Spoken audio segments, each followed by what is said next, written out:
Forget aliens building the pyramids. What if Khufu just had a fleet of diesel-powered caterpillar excavators? Imagine a world where Ramesses the Great is flexing his geopolitical victories on TikTok, scribes are coding in Python, and 3,000-year-old mummies are securing multi-million-dollar skincare brand deals as digital influencers. Welcome to the ultimate alternate history. Today we are upgrading ancient Egypt to the 21st century. No magic, no mythological curses, just pure, undeniable technological supremacy mixed with ruthless Bronze Age politics. Stick around, because the way this high-tech empire handles a massive military crisis will completely blow your mind. Let us start with the most obvious elephant in the desert, the Great Pyramid of Giza. In our actual timeline, it took around 20 years, millions of stone blocks, and tens of thousands of highly skilled workers to build this wonder. In our high-tech timeline, Pharaoh Khufu establishes the Ministry of Heavy Machinery. We are talking massive tower cranes, diamond-tipped circular saws cutting through limestone like butter, and GPS-guided block placement ensuring absolute millimeter precision. The legendary architect Imhotep isn't just a builder, he is basically the Steve Jobs of antiquity, wearing a black turtleneck while unveiling the latest step pyramid design to roaring applause. But here is where the real history kicks in. Ancient Egyptian bureaucracy was already incredibly complex and heavily documented. With modern technology, the vizier, essentially the prime minister, runs a massive digital supply chain. Instead of writing on papyrus, scribes are carrying tablets, utilizing cloud-based inventory software to track every single bushel of wheat and block of granite. And what about the workers? The people at Deir el-Medina, the famous historical village of tomb builders, are completely unionized. In real history, under Ramesses III, we saw the first recorded labor strike in human history. Now, imagine that strike organized via a massive group chat. Thousands of crane operators and the heavy machinery drivers simply turn off their engines and blockade the Valley of the Kings. Their demands? Better medical benefits, hazard pay, and an uninterrupted supply of premium craft beer. The politics of a living god trying to negotiate with a modernized, digitally connected workforce would be a massive daily headache for the palace administration. Let us talk about the power of the pharaoh. The pharaoh wasn't just a political ruler, he was the earthly embodiment of Horus, responsible for maintaining Ma'at, the universal order, truth, and balance. How do you maintain Ma'at in the digital age? Through an absolute masterclass in public relations and social credit systems. Ramesses II is widely considered by historians to be history's greatest propagandist. In reality, he plastered his name and face on every monument he could find, sometimes even carving his name deeper over older pharaohs' names so they could not be erased. If Ramesses had a smartphone, his social media presence would be terrifyingly effective. He would have billions of followers. You would see high-definition live streams of royal ceremonies. His feed would just be him standing next to monumental statues with captions like, "Just finished establishing diplomatic ties with Nubia. Order is restored, #blessed, #GodKing, #Mot." But it is not just royal vanity. It is a vital political weapon. Historically, the priesthood of the god Amun grew so wealthy and powerful that they rivaled the pharaohs themselves.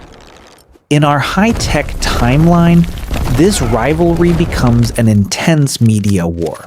You have the state-run Pharaoh News Network broadcasting the government's flawless achievements, directly competing with the Temple of Amun's independent media conglomerates, which hold massive financial sway over the economy. Then you have Akhenaten. He is the famous heretic pharaoh who tried to force a monotheistic religion centered around the sun disk, the Aten. In this modern timeline, Akhenaten would be the tech CEO who tries to forcibly migrate his entire user base to a terrible proprietary app.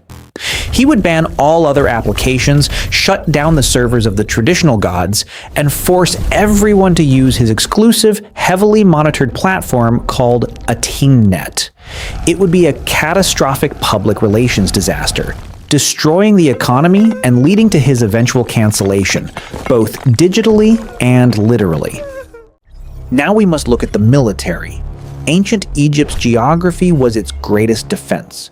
The vast Sahara Desert to the west and the Red Sea to the east created a natural fortress.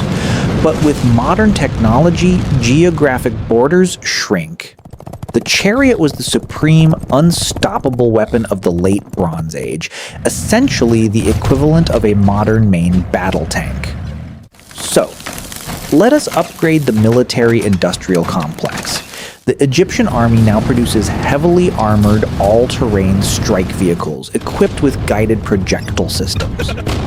The infantry does not just carry bronze swords, they are elite, mechanized tactical units with thermal imaging and night vision capabilities, conducting rapid patrols across the Sinai Peninsula. Historically, Thutmose III was a military genius, often called the Napoleon of Egypt. At the Battle of Megiddo, he famously chose the most dangerous, narrow mountain pass to surprise his enemies. In a modern scenario, Thutmose is commanding a column of armored vehicles through a hazardous canyon, completely bypassing the enemy's radar arrays and flanking the Canaanite coalition before they can even boot up their defensive grids. Then we have the famous Battle of Kadesh between Ramesses II and the massive Hittite Empire. In reality, this was a chaotic clash where Ramesses was ambushed and barely escaped with a draw. In our high-tech timeline, this plays out exactly like a modern geopolitical thriller. Ramesses relies heavily on satellite reconnaissance to track the Hittite armies, but the Hittites utilize advanced electronic warfare to jam his communications. The Egyptian forces are forced into a blind engagement. The logistics of supplying this army across the desert involves massive cargo planes dropping ammunition and medical supplies to forward operating bases. It is a full-blown Cold War scenario. Two massive superpowers, Egypt and Hatti, engaged in tense proxy wars across the Levant, funding smaller city-states, and engaging in aggressive cyber espionage to steal agricultural, metallurgical, and technological secrets. You simply cannot talk about ancient Egypt without talking about death. For them, the afterlife was the ultimate, necessary investment. In our modern timeline, mummification is a multi-billion-dollar tech and biotech industry. The famous Book of the Dead is no longer a papyrus scroll buried with you. It is a highly encrypted biometric flash drive containing your soul's digital backup. And yes, it comes with an incredibly long terms and conditions document that you absolutely must agree to before facing the final judgment of the god Osiris. The famous weighing of the heart ceremony. It is now a complex digital algorithm overseen by Anubis, scanning your life's data to ensure you didn't commit tax fraud or steal your neighbor's Wi-Fi. Embalming becomes a tiered, premium subscription service. You have aggressive marketing campaigns. Upgrade to the Anubis Pro package today for guaranteed absolute organ preservation, carbon fiber canopic jars, and priority boarding on the solar barge to the afterlife. But here is the funniest and most bizarre aspect: mummies as influencers. Because they are technically immortalized and physically preserved, famous pharaohs would have corporate estates managing their digital likeness. King Tutankhamun, who historically died young and did very little but has the most famously intact tomb, would be the ultimate global brand ambassador. His estate would pull in hundreds of millions a year, licensing his golden mask for luxury watches, high-end fashion, and exclusive skincare routines. Consequently, tomb raiding is no longer just guys with torches and shovels digging in the sand. It is a realm of elaborate, high-tech heists. We are talking laser grids, biometric locks, motion sensors, and automated drone defense systems protecting the deep underground vaults of the Valley of the Kings. It is essentially Ocean's 11, But the crew is trying to bypass a firewall to steal the sarcophagus of Seti I. But no matter how advanced an empire becomes, every system eventually faces a critical failure. Around the year 1200 BC, the entire interconnected Mediterranean system completely collapsed.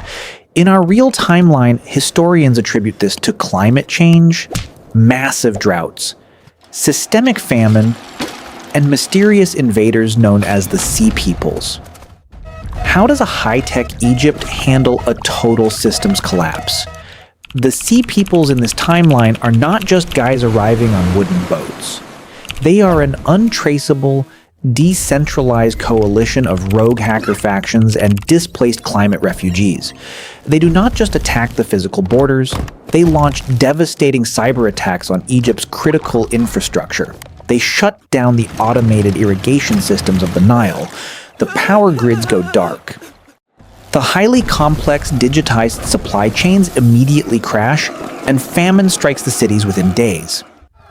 Even with all their modern weaponry and armored chariots, the centralized Egyptian military cannot fight an enemy that cripples their infrastructure from the shadows. The absolute power of the pharaoh begins to fracture as regional governors demand more autonomy to handle the local crises.